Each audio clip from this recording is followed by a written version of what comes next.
Hello, this is your favorite auditor, and I smell fraud.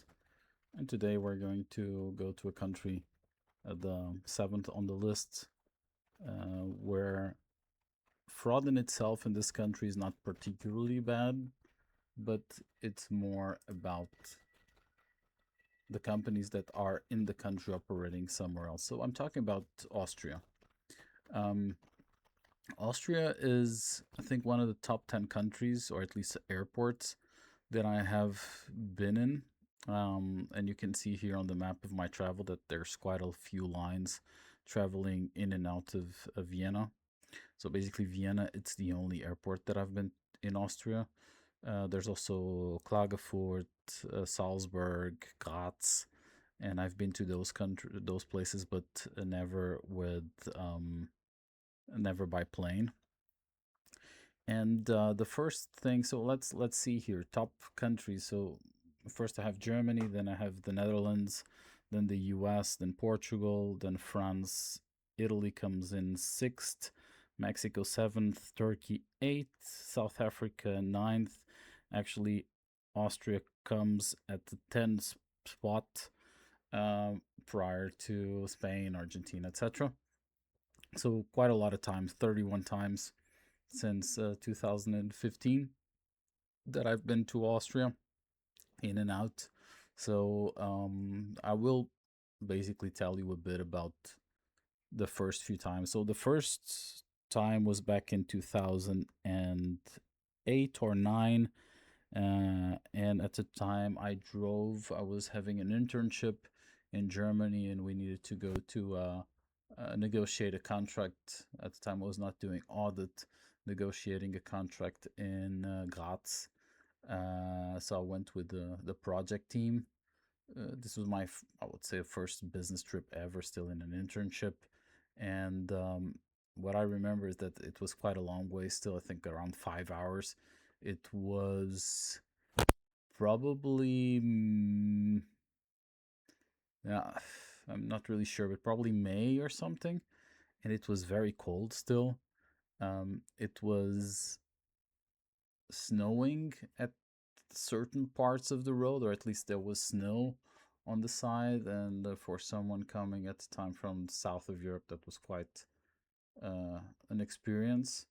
And also the fact that I knew German already, but I knew Germany from Germany, due to family reasons, and the Austrian sounded quite weird to me. So that was the first time. I think I've been this was like 3 years or something. Then the second time already came with at the time my girlfriend, my soon-to-be wife, and this was around 2014 or 15, and we traveled touristically to Vienna. Uh, since then, I had been quite a few. I made quite a few travels for work, and actually was there again touristically. This is already with my wife in this year, early this year, while we revisited, and the city did change significantly in 10 years. There's quite a few museums. One of the things that I remember that and we even bought a poster home, um, was from a Magritte um, special exhibition that was in the Albertina Museum, which is a very nice museum in the center of Vienna, also near some of the residents, etc. And that was quite an experience. And also the cleaned paintings, as well as the Schönbrunn Palace. But one of the things, and you'll see that in a couple of pictures, is that we love Zahatotta. So for me, it's my favorite cake ever. And yeah, the place to get it is in Austria. Um, I will talk a bit about of course, the auditing topics or the investigations. But first things, and this I should have done already in all the other ones, was talking about the airlines and how good or how bad these airlines are. So I would start from the 6 episodes that I've been to. Albania never flew with their local airline. I'm not even sure that they have one nowadays. They did have one for sure in the communist times, but I never flew with them at all.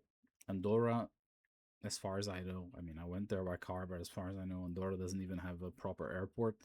So you need to fly, I guess, to Barcelona and drive up north. So second episode would also not have this part. Third country would be Angola. Yeah, they do have an airline that was blacklisted for some time in Europe called TAG with two A's. Um, every time that I went to Angola, I always flew with TAP Air Portugal or with I think Lufthansa once. But so I cannot tell how good or how bad TAG is, but it would be more on the okayish side nowadays, even if they were banned for quite some time in the past. So the first one where you'll see that I've been to and quite a couple times is Aerolíneas Argentinas when I was in Argentina, and I flew a lot of times with them business class. They have, I would say, one of the worst business class products out there, but they were significantly cheap for internal reasons of the company that I work for. Um, so, I mean, for example, from Miami to Buenos Aires, which was quite a long flight, I think like 10 plus hours, you don't have a completely flat bed even in business class. It's like I would say you are in the vertical, but like almost diagonal, and it's not good. Uh, the product is a bit better, for example, in the newer airplanes. Like if you fly from Buenos Aires to Madrid, it's already a relatively better product, but the food is horrible. Um, the crew is also not that good. I'm not sure, they have a lot of strikes and all. I'm not sure if they're probably not well paid. And I remember flying or some flights inside Argentina. You have no other option than take aerolíneas, and on those, to be quite honest, I mean, even the ones that had like a television screen, because you can get relatively long flights inside Argentina, like 5 6 hours if you're going south. Um, these would not even work. So from 10 out of, or 0 out of 10, I would give this airline uh, 3 maybe. Yeah, 3. So yeah, that's it for aerolíneas. The next one, the country that I've been with was in the videos was Armenia. Armenia, I didn't fly with their local airline. I don't even know if they have one, to be honest. But yeah, I didn't fly with them. And then on the sixth video, it was Australia. They do have Qantas. I only flew with them twice, back and forth from Brisbane to Japan. It was an overnight flight. Flew once economy, once business class. I think it was very good product. I mean, for the time being, and I don't recall completely, but I think it was very decent, or better than average, I would say, or better than the European airlines. So probably a 7 out of 10. And then we go here into Austrian Airlines. Austrian, I think, I only flew with them, although I flew a lot of times. I never flew with them long, of course. It was always inside Europe and normally not more than 2 hour flights, I would say. Um, so business class would not apply here. And they have normally pretty new cabins. The crew is nice. They give you chocolate like in Swiss and in Lufthansa nowadays, so they are part of the Lufthansa group. Um, I like the aesthetics of the airplane better than, especially than Lufthansa, but Swiss will also be relatively the same. The food, I mean, it was also similar to the other companies, but of course, with time it decreased the quality or at least the quantity. So it's a typical European airline on the better side, I would say. So here a 6 out of 10 for Austrian. So going on, so since then there's two hotels that I normally stay in Vienna. One is the Imperial Riding School, and this is on the better side. Um, it's not super central, none of the two are, but this is a beautiful design. Um, it was in the past a Renaissance hotel, I think, from the first time that I was there, or Sheraton, one of the two, and it's now one of these collections. So here's the entrance, and then you go here into the hall. It's pretty good. Has a nice bar, has some nice vibes. You can see also from the 9.0 that it's clearly a top-notch hotel. Yeah, it's exactly here. The the lounge used to be here. I don't remember anymore if it's still there. It used to be in a separate building. Yeah, good breakfast, etc. And then a bit of more on the cheaper side, also low rating. And this one is in Schönbrunn, so next to the castle, um, or the palace. The photos here are a bit better than the hotel is. I think it's a bit run down, especially outside of the lobby. It tries to be a bit stylish here, but it's packed normally, and a lot of I think airport crews are in this one.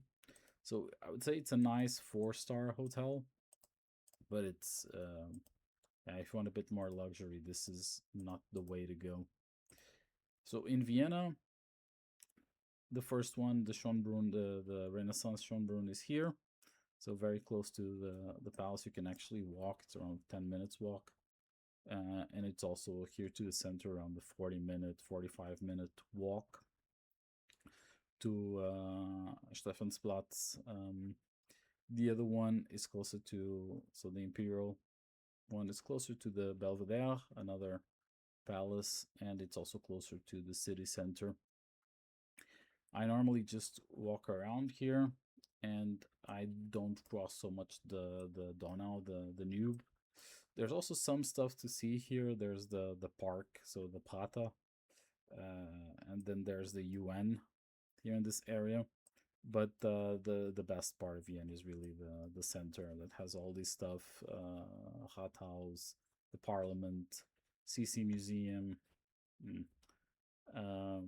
the opera, and some other Karlskirche, and some other stuff. In terms of audits, and then I'll go a bit into the touristic part again. So Austria itself is not really a, for internal business. There's not, or there's probably no corruption going on. Almost no corruption, I would say. But a lot of these companies have ties to, historically, to Eastern Europe.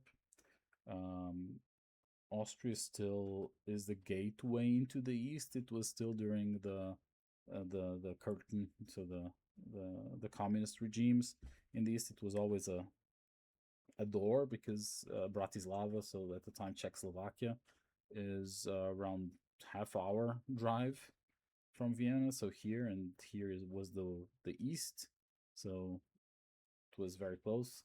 So basically, Austria was completely surrounded by Eastern Europe, at least on this side, from Yugoslavia here to Hungary to Czechoslovakia. Then, of course, there's the connection here with Germany. So basically, there were two main doors to Eastern Europe. On the west side, it was Berlin, but Berlin was a divided city, and then, of course, there was Austria.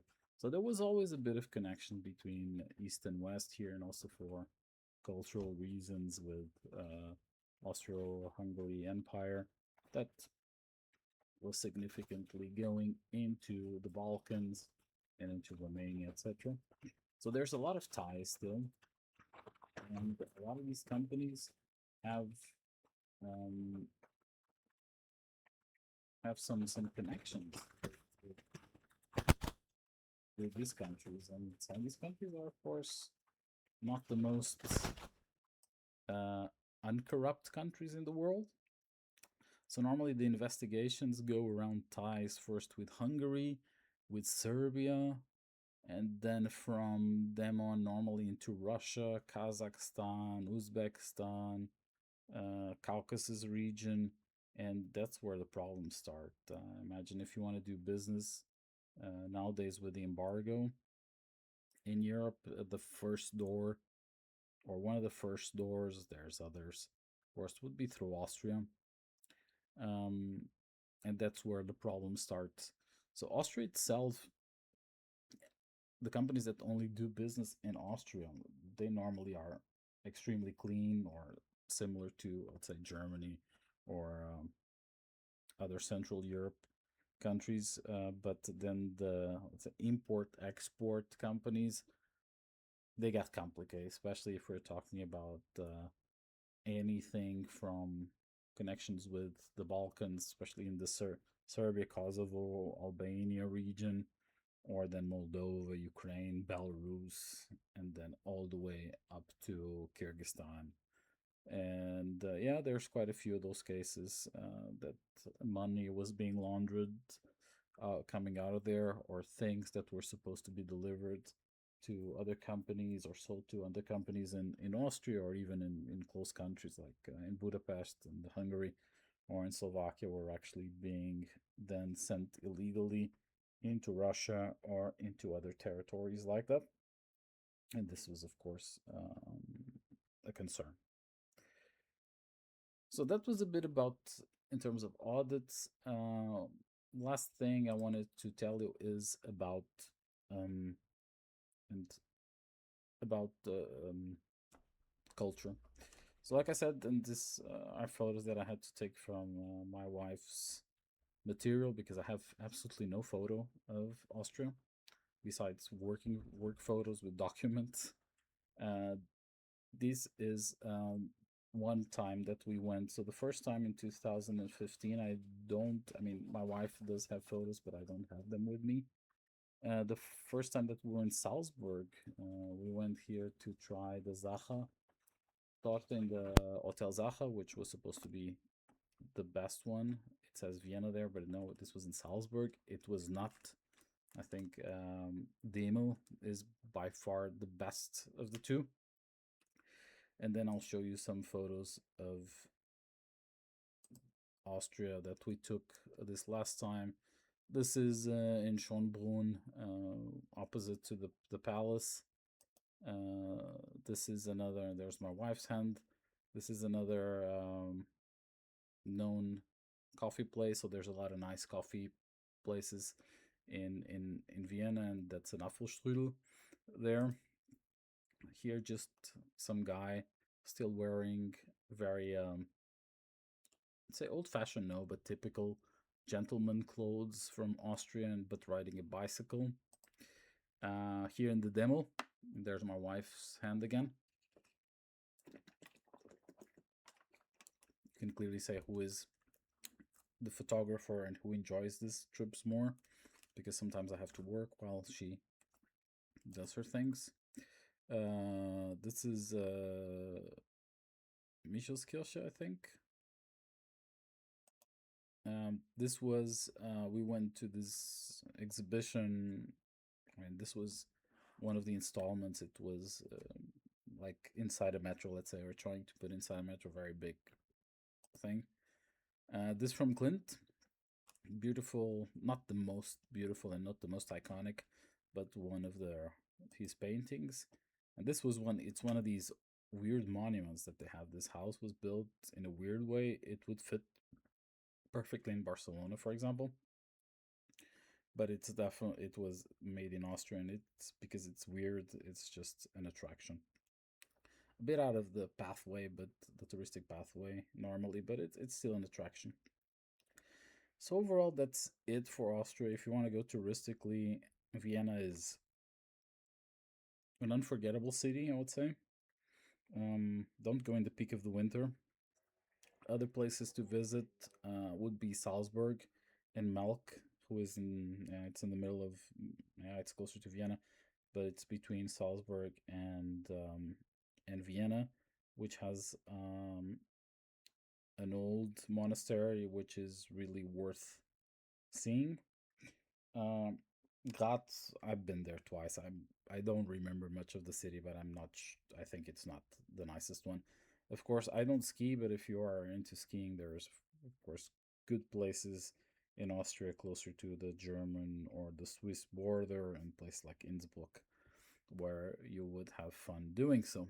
And that was it for Austria. For our next episode, we would go to, I think, the last country that I visited at the moment, last country that I visited for the first time. So there were others that I went to after this year, and this one is Azerbaijan. So I went to Baku this year, and for that I have some photos because I started doing them eventually. Thank you very much for watching. If you have any questions, just let me know. Bye bye.